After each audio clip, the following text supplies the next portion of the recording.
I'm Hannah. And I'm Matt Hanna. And this is Horror Hour with the Hannas. Where we talk about zombies. Not actually, technically, though. Oh, fine. Rage virus people. Today we're talking Infected. Walkers. Oh, no, wrong one. No, wrong one. Today we're talking about 28 Days Later. The classic. A classic in the genre, written by Alex Garland and directed by Danny Boyle, starring Cillian Murphy, Naomi Harris, and Brendan Gleeson. You know, when I called them walkers and a bunch of other stuff, I actually think it's appropriate because this movie basically inspired all zombie media after it. Yeah. Like, I mean, still, Romero does as well, but like any like fast zombie genre comes from this movie. Yeah, Danny Boyle considers this not a zombie film, but 28 Days Later is still credited with reinvigorating the zombie genre. Yeah, I mean, this is what led to the oversaturation. Like, in my opinion, this is the movie. What year is it again? 2002. Yeah, so this really was like the zombie renaissance. Yeah, like pre The Walking Dead. Pre The Last of Us. Yup. Pre, what other zombie movies are there? There's a lot. World War Z, Train to Busan. Yeah. This. The Sadness. And The Sadness, again, is not technically a zombie movie, but it's a zombie movie. I think I've been kind of referring to this as apocalypse horror since he doesn't consider it a zombie movie. Well, and so he doesn't get to decide. Yeah, that's fair. Well, we did ask our followers what their favorite apocalypse horror films were. What do we got? Some of the responses we got from Paranormal in Pennsylvania, they said the TV show Jericho, but they also said they are very hyped for 28 Years Later, so it seems like this series is up there for them. Our friend Anna said the show Dark. I don't know if I count that as apocalypse. Seasons 2 and 3. It's close enough, I guess. Yeah, it's a little bit different, but not season 1. 2 it is 3, a very, though. very good show, though. So Heather Stewart said Train to Busan. Yeah, great pick. And I did post on Blue Sky about how I think this calls for a rewatch if It Comes at Night, and that got a lot of love.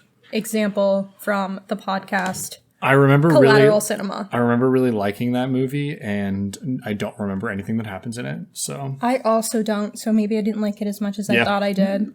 Maybe we gotta watch it again. Yeah. Let us know if you want us to cover it. Yep.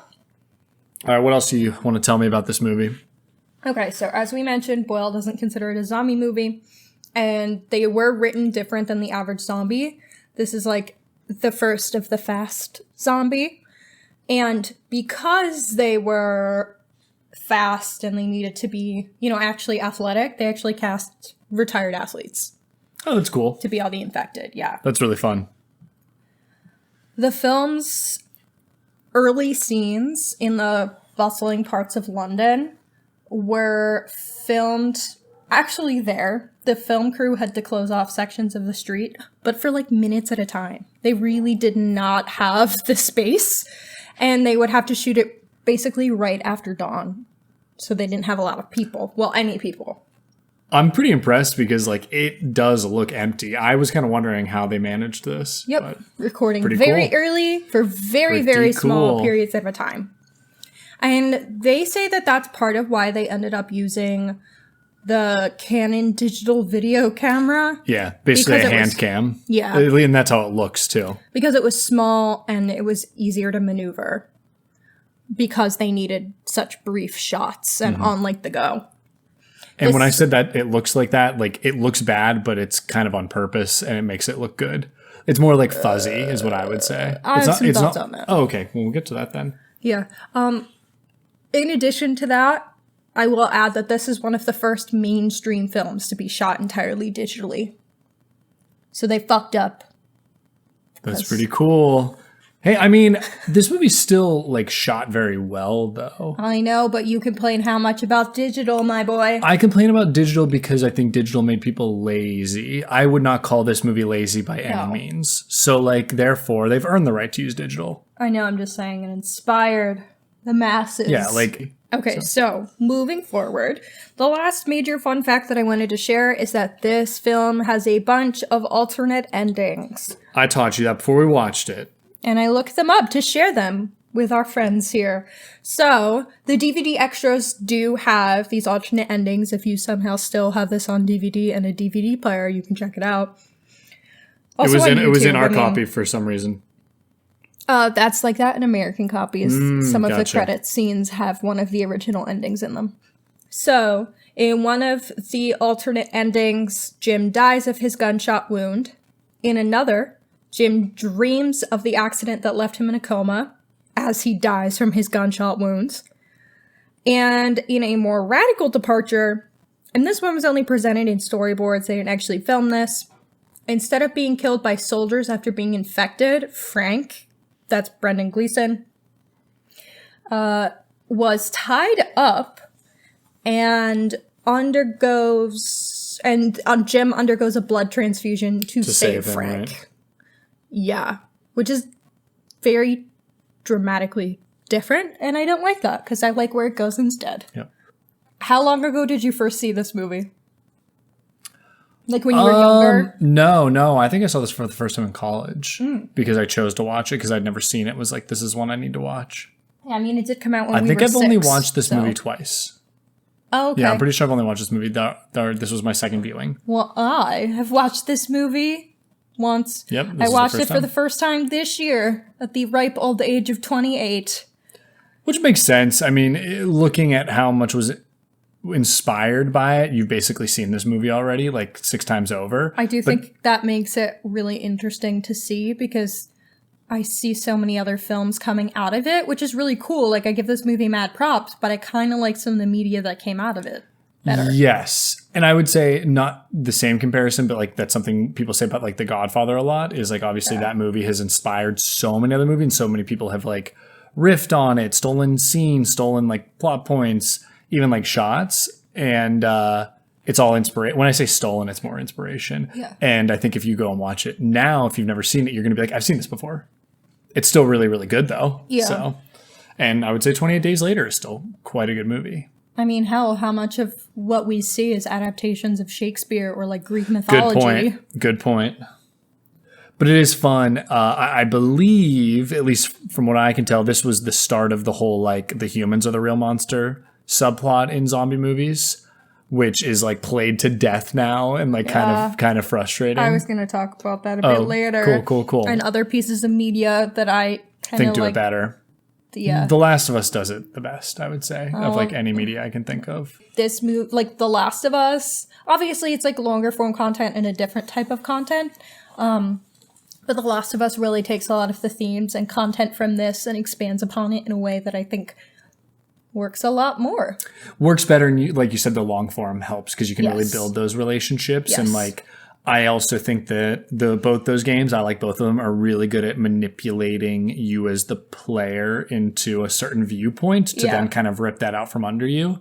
And I think it's genius to do that. And I know some people complain about that, but I think they're big babies. And I think The Last of Us Part 2 is the second one. Yeah. Yeah. I think The Last of Us Part 2 is actually really unique in its storytelling and interesting for what it does. And I could understand why it frustrates you. Maybe you're not a big baby, but I think people should open their minds to like what it's trying to do. And maybe it just doesn't work for you. But for me, I thought it was kind of cool. So I think it's cool, but I'm still not prepared to see it on screen. Oh, like the show? The show's okay. I mean, the first season's okay. I love Pedro. Yeah, but He's so fresh. It never plays as well as the game does. Like none of, especially when they try to recreate scenes directly from the game, it just feels awkward. But episode 3 is really good, and that's the stuff that's not from the game. So that episode is incredible, and it makes me sob. That is kind of the thing though about that show is the best material is the new material. That doesn't surprise me. I mean, don't you feel that way about like The Leftovers too? Like once it deviates is when it gets cool. I don't know. I didn't read the book, but that's my point about making the TV show is if you're not going to deviate enough, was it really worth making? Or should you just tell people to go play the game? Well, I would hope that because the show exists, that they go play the game. I hope so too. Anyway. That's my cranky opinion about it. I did still like the show. But. I mean, either way, whether you're watching the show or playing the game, I do think because it is longer, it has more room to explore some of the themes that this does. Yes, I agree. And it does it more successfully in both of those mediums. Yeah, but this is the OG, so. And this is the OG, so that's very interesting. Okay, do we want to do 15-second summaries? Sure. We've been doing so many new movies that I forgot we can like spoil this early on. Yeah, I know. Okay. You want me to go? Sure. Zombie infestation in Great Britain. Cillian Murphy saves his ladies. Okay. Yeah, his ladies. That is kind of I think I nailed that. His adopted daughter and his crush. Adopted wife. Sure. Okay. Adopted. Apocalypse wife, we should say. All right. Are you ready? Go. Yeah. Okay, zombie apocalypse. That's not actually zombies. Looks like it was filmed on a fucking toaster, but has a cool ending and shows us why people are the real bad guys. You're going to get booed so hard for saying it was filmed on a toaster. That was one of my big tomato moment comments early on in the movie. I looked at Matt and I said, Matt, is this filmed on a fucking toaster? It's fuzzy looking. What the fuck? So, obviously, there were scenes I couldn't see at all. I looked into this while we were watching it because I was curious. Yes. It is obviously filmed on that camera. As you said, it's camcorder digital, early digital. They're like moving quick with it.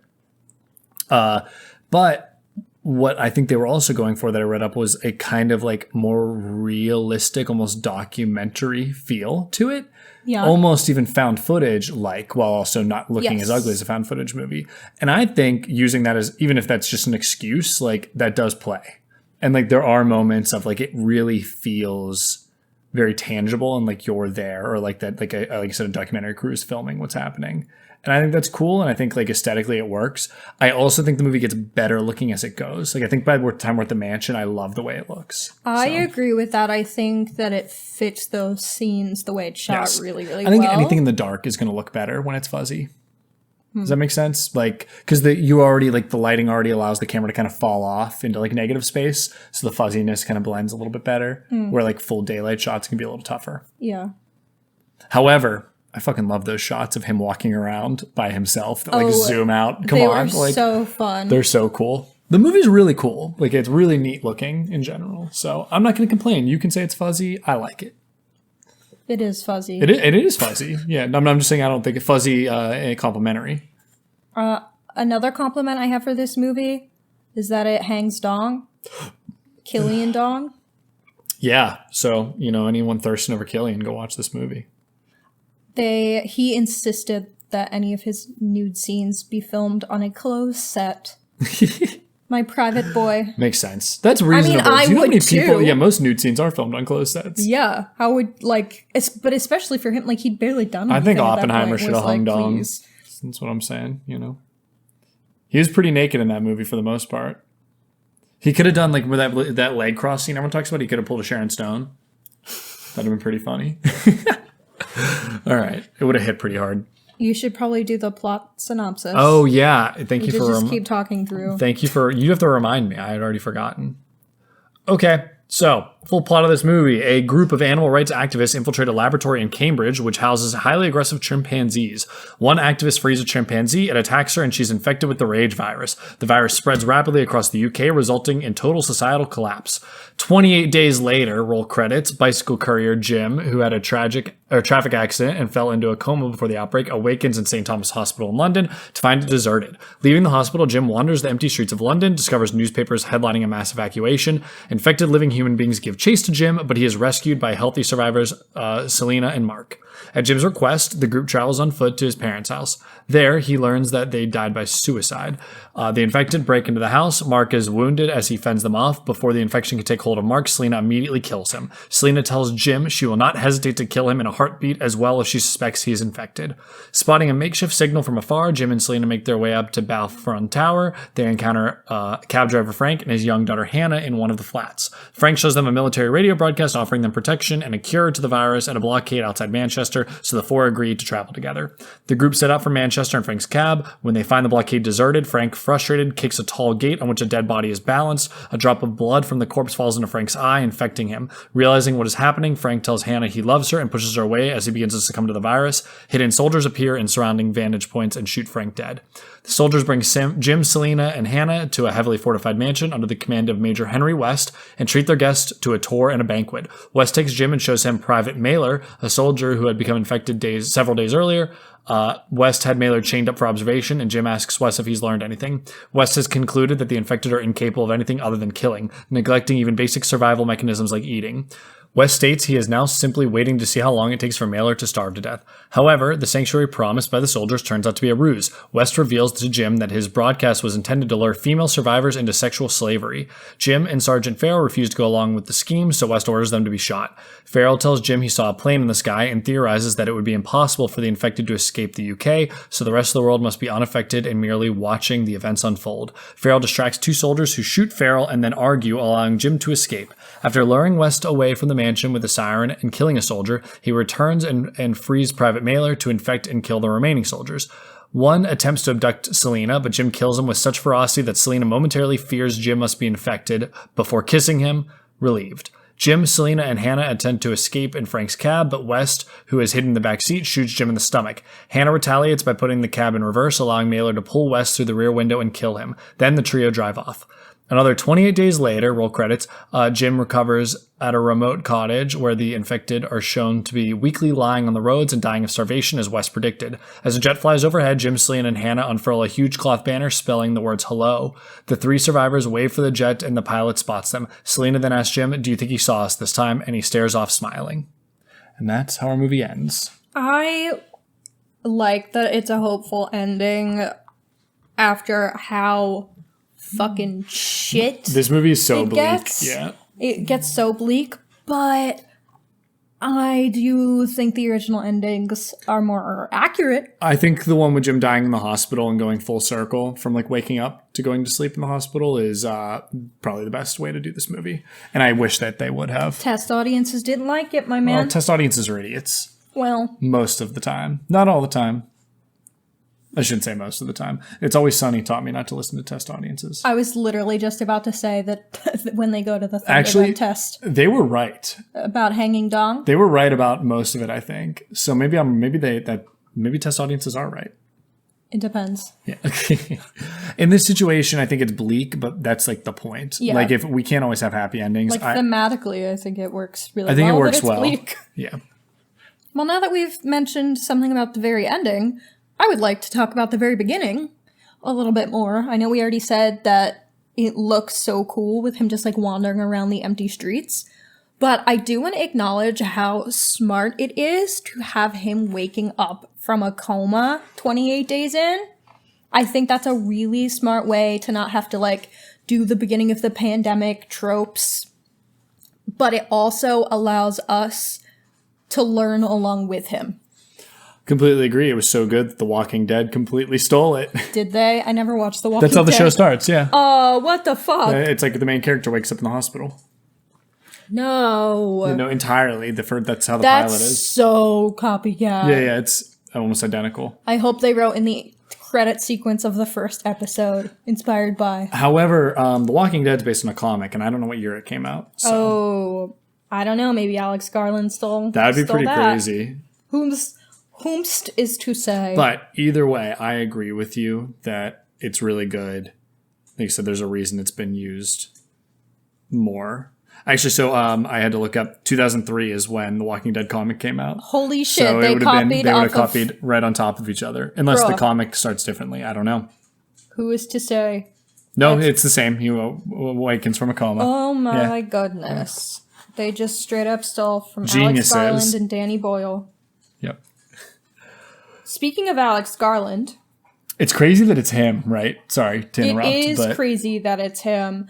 There's so much about Alex Garland that I did not fucking know. And I did like a 2-second dive on his Wikipedia. We should also say who he is since we're talking about how crazy it is. I was just like so shook by that. He wrote and directed Ex Machina. Yeah. And the Civil War movie. Men. Which you hated. I did not like that. He also directed Annihilation, which is based off a book. Yeah, that's what I was going to say. I like that movie a lot. Yeah, we are going to cover that with our librarian friend. Oh, good. Yeah, not a horror, but we'll call it a horror. It's close enough. I think it was close enough. There's stuff in there that's more horrifying than half the shit we've covered. True. And he's making that weird warfare movie that's coming out that I think is like about Fallujah, which is concerning. We'll see. But why I'm kind of bringing that up is I saw Civil War before I saw this movie. Alex Garland, you did the same shit. And but it works better in Civil War. Like, whoa. Yeah, again, tomatoes. I'm a hater. That's crazy. I guess, I don't know. I see why I really liked it in Civil War is because it's kind of using the same format of kind of like exploring, ending up off the beaten path to get to like a final destination, right? Like the final destination they're getting to here is safety, which they think is with the soldiers that they hear over the radio. So it's kind of like the steps that they're taking along the way to get there and like some of the shit that happens along the way. And Civil War kind of has that same structure where they're trying to get to the White House to cover the big event in the Civil War. So I think it has a very similar structure, so he copied off himself. But what I really liked in Civil War is that I think they use that structure really well to kind of show the like dangers and the how this kind of disgusting it is, like when we engage in like war photography, and like it's kind of important because we need the information out there, but it's kind of disgusting because it's exploitative. And I think it does a really good job of like showing a window into that industry, for lack of a better word. And this, I don't know, I guess because I just saw this second, it like just didn't feel as impactful to me because I was like, oh, I just saw this like 2 weeks ago by the same man. It's another road trip movie, is what you mean. Yes. I mean, this is definitely trying to say some different things, but there's probably the same critical eye towards like the military with this by having, you know, our bad guys be former soldiers acting as like a barracks still and acting as like a unit still. So. I would say Alex Garland does not like the military from what I've seen from his movies. Makes sense. Yeah. Also, like, European mindset. Yeah. So, like, their militaries are usually smaller. So, like, being critical of the American military that's meddling everywhere always, like, makes sense for a European. It makes sense for an American to be critical of, too. Yep. But Yep. I think we have a little more propaganda in our country to make us less critical of it. So, you know how it be. Yeah. There also is, like, a fine line in terms of being critical of, like, actual, like, people in the military versus like operations of the military. Like I don't like to be critical of like people serving because like, well, I think a lot of people, well, one that's it's a bit necessary, I guess, because I don't want to do it, and I think a lot of people do get kind of like tricked into it, especially like young people out of school. And I think some people that's just what they want to do, and that's decent. I think being critical of like what a military means as a whole is fine, though. You know, that's my opinion on it. And the policies that trickle down because of the people in charge. Yes. I think we can be very critical of that. We're very critical about our influence in the rest of the world and how we've fucked up so many other countries. And I feel like that's kind of what this one does a little bit, in that like the leader of this like group is they're all a problem, but he's enabling them, you know? It's actually horrifying. Oh, it's very scary. So when there is the twist that he says, I promised them women, and we basically learn that the reason that they even have the message out over the radio is so they can get women to come to them and they can hold them in like sexual slavery. Basically, yeah, because they're going to lose their fucking minds according to them. Yeah. Because, you know, the big man in charge. Yeah. It actually says more like, what does Alex Garland actually think of men? He really, like, you look at the movie Men, you look at this, he really sees men as like, Ex Machina. He hates men. Or it's not that he hates men, but he like really sees men as like savage animals. Yeah. And I think that's a little overdoing it. I don't know. But like, I think it's a fine critique. As a woman, I like it. You like it, but I almost think that simplifies the issue. Does that make sense? Yeah, no, I understand that. I think it's like an oversimplification. I think men specifically is not doing enough to, get into the theme well. Well, disregarding themes, I wanted to say, so the leader, Henry West, is played by Christopher Eccleston, who I absolutely love. If you have watched The Leftovers, he's Matt from The Leftovers. Mm-hmm. And I think he's like, gives some of the best performances in that whole show, and also gives maybe the best performance in this movie. Very sinister. He is horrifying. He is to the point in a matter of fact way that's like also makes him even scarier. He's like really conniving, I guess. It's just like, how convinced he is of that this is what they have to do makes him even scarier.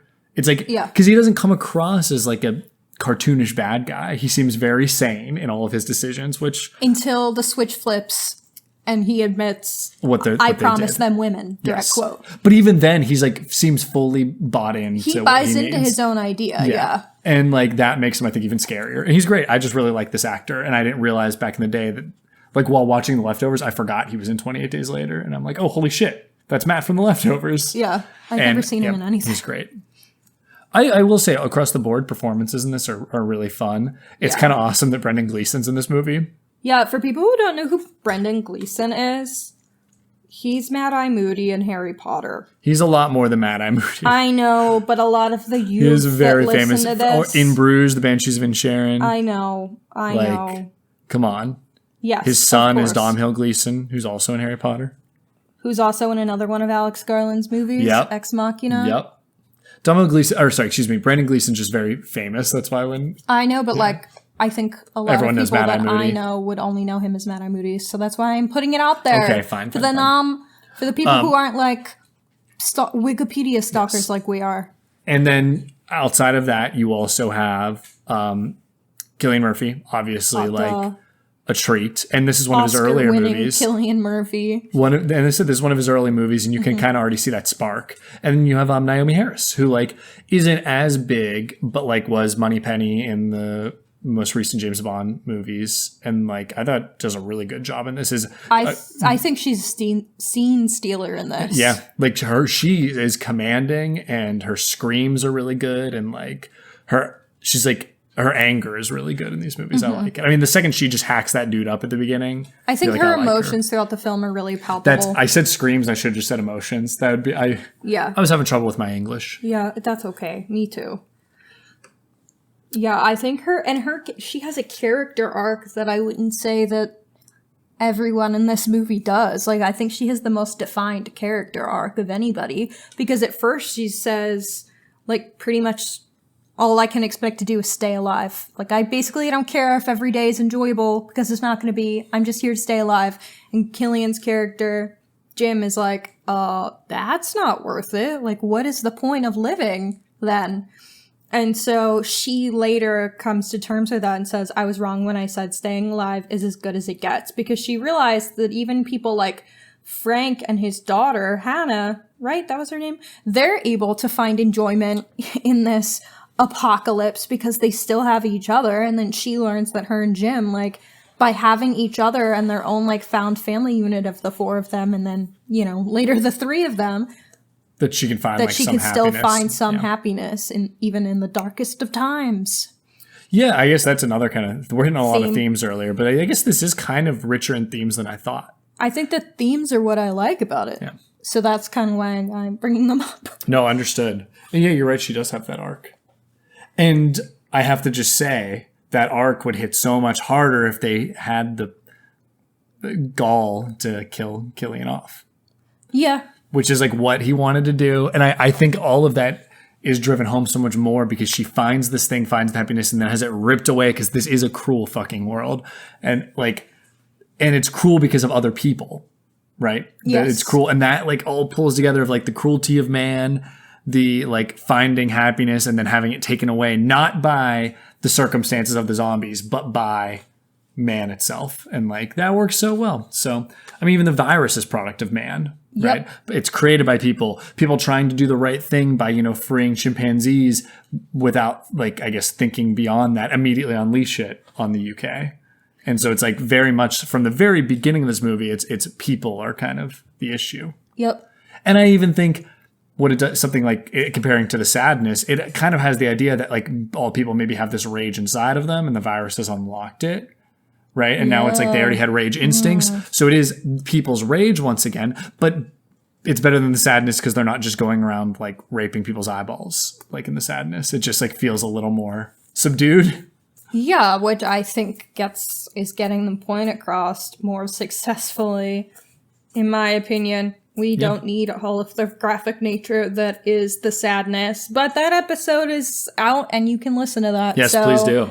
you can hear us bitch Yes. a ton about the sadness. My point is you can really kind of pull all of it back to like the mistakes of man. And when I say man, I mean like human, not just men or women. Specifically in this one, it's a little more about biological males, but like overall it is all that.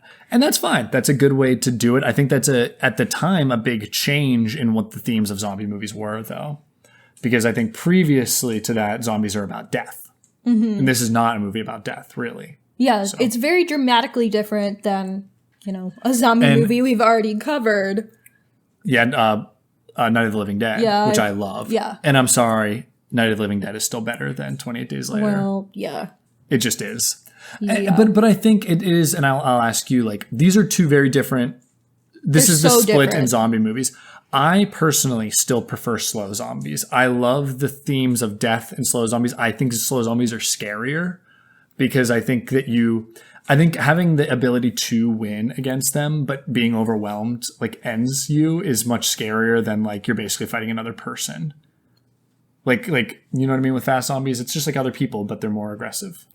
But from like a filmmaking perspective, I find myself more scared by the fast zombies because I'm just like waiting for them to haul ass and get to me.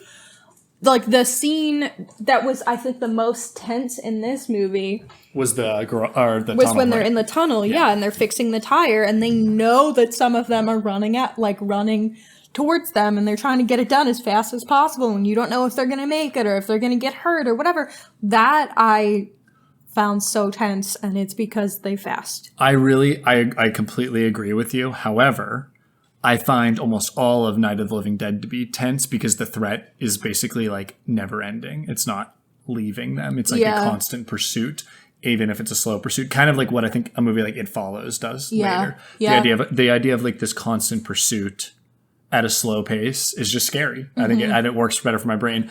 And then I think there's the delineation of theming, which like there is some man bad theming in Night of the Living Dead, but I do think a lot about it is like fear of death and like fear of like getting older and like what we all become eventually. Well, guess what? We covered that so you can go listen to that one too. So you can go listen to that. We dive in deep with the themes on that one, even beyond fear of death that Matt is talking about. I apologize. I think it's the most relevant to this movie, but I think I just need to talk about that one to try to see where that like delineation into the fast zombie world happens with this movie.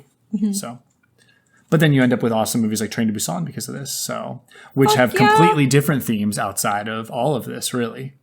Train to Busan's a family movie. Yeah. Wise words. Yeah. Fast and the Furious. Dom Toretto. Family. Well, what else? Is there anything else you really liked about this movie, or do you have anything you didn't like that other than it's fuzzy? Yeah, besides the fact that it looks like it was filmed on a kitchen appliance.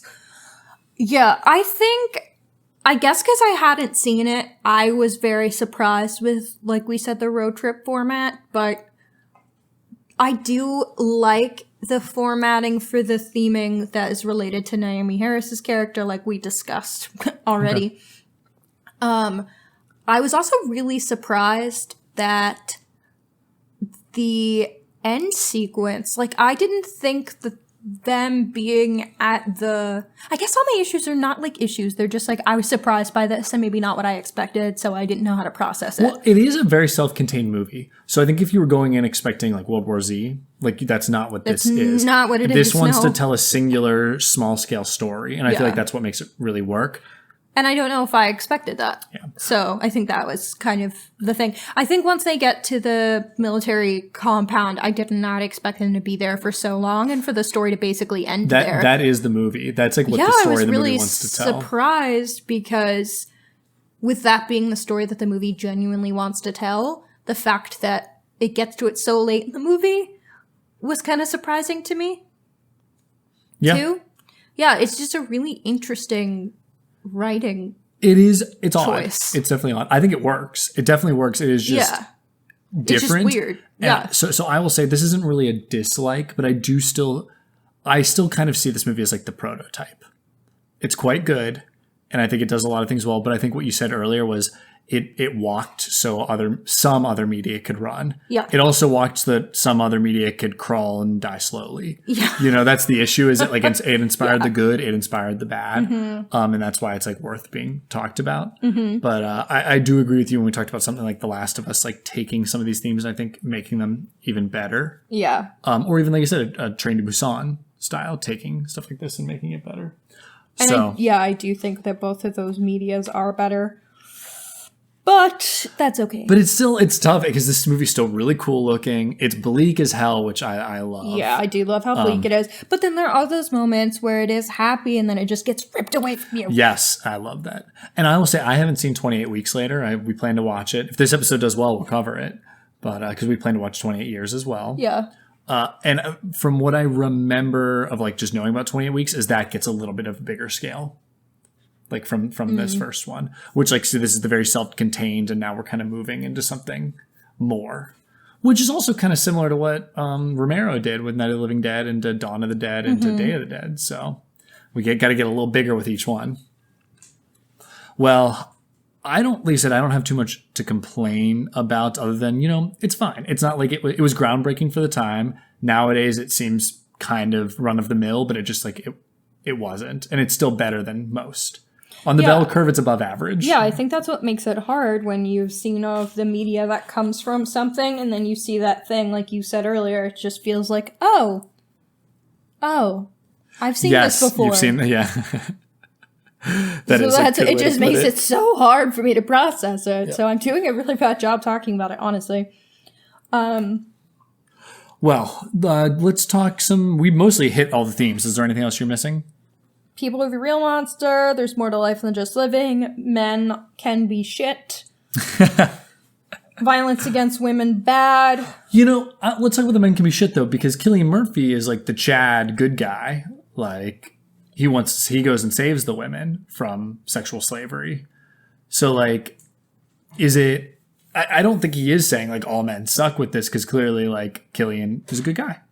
Yeah, I don't think it's saying all men suck. But I am trying to think about like what specifically separates Cillian from like these guys. Are they almost fatalist and hopeless, and they're like, we can't go on without women in a gross way? I don't think.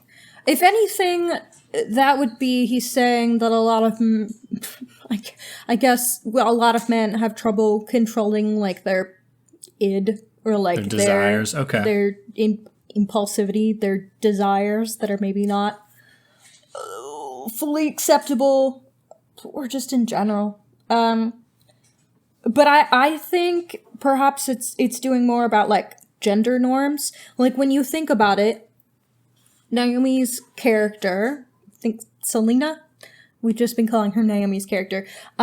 She isn't really adhering to gender norms. Like she's a bad bitch. She is not what traditional women are supposed to be. She was a pharmacist too. Like she's in STEM. She is strong. She is fierce. She can kill you in a heartbeat. She's not she's not emotional in the traditional sense that like we identify women is in a lot of media. Like she's hardened to the life that she's living.